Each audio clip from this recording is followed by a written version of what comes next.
For decades, the world has been told a single story. Power belongs to the West. Washington, London, Paris, the IMF, the World Bank, the G7, they were the rulers of money, of trade, of influence. Everyone else, just developing countries trying to catch up. But quietly, in the shadows of history, something started to shift. And today, it's no longer quiet. It's unstoppable. 5 nations, Brazil, Russia, India, China, and South Africa, have joined forces under one name, BRICS, and together they're rewriting the rules of global power. Think about this. BRICS holds over 40% of the world's population. That's not just a number. That's billions of voices, billions of workers, billions of consumers. And their economies? Already pushing a quarter of the world's GDP.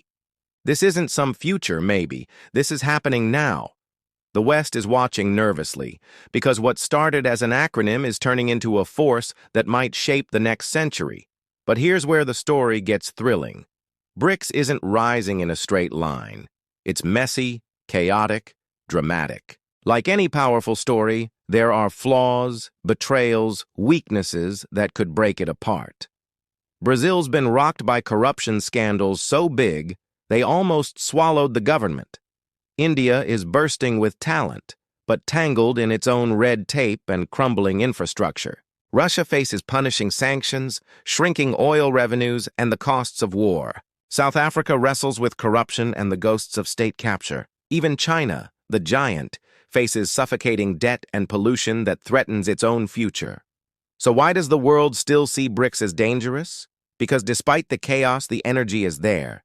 And it's magnetic. Look at China, building railways, ports, and pipelines across Africa, Asia, and beyond. It's like watching an empire grow in fast forward. India, with its massive youth population, is setting its sights on Southeast Asia and the digital economy, a hungry tiger waiting to leap. Russia, cut off from the West, is turning eastward, forging deeper ties with BRICS allies. Brazil is flexing its agricultural and resource power. And South Africa?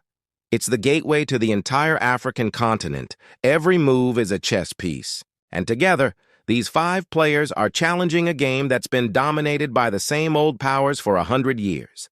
The turning point came in 2015, when BRICS announced something that sent shockwaves through the world: the new development bank.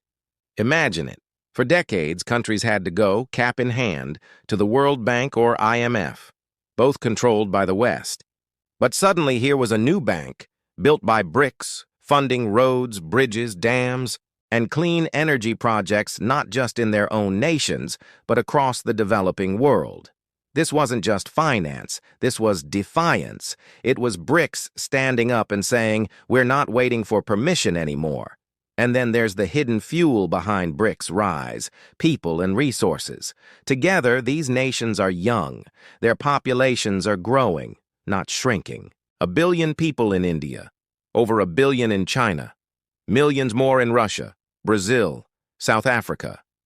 Compare that to aging Europe or shrinking Japan. Youth means workers. It means consumers. It means energy, ambition, risk-taking. It means the future. And resources? BRICS has them in abundance. Oil, gas, farmland, rare earth minerals that power your phone and your car. The West is running out. BRICS is stocked. And in a world where resources mean survival, that's a game changer. But don't think it's all smooth sailing. The very things that make BRICS powerful could also tear it apart: corruption, inequality, political chaos, even rivalry within BRICS itself. China and India don't exactly trust each other. Russia's ambitions sometimes clash with its partners. Brazil and South Africa struggle to punch at the same weight as China. The alliance is fragile. And that's what makes this story so gripping, because no one knows how it ends. So the real question is this: are we watching the birth of a new superpower alliance, or a fragile dream destined to break under its own weight? Here's what we know. BRICS is no longer just a group of countries with potential. It's already changing the balance of power. When these nations meet, the world listens. When they sign deals, markets react. When they announce plans, leaders in Washington and Brussels pay attention.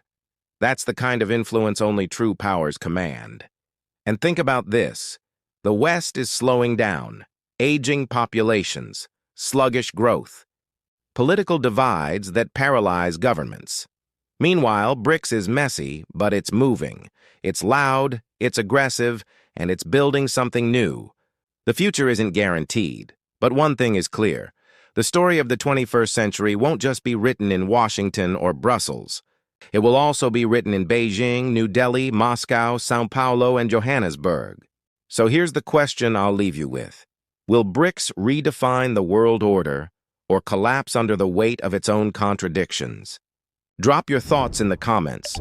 And if this blew your mind, stick around for more stories, politics, economy, and society.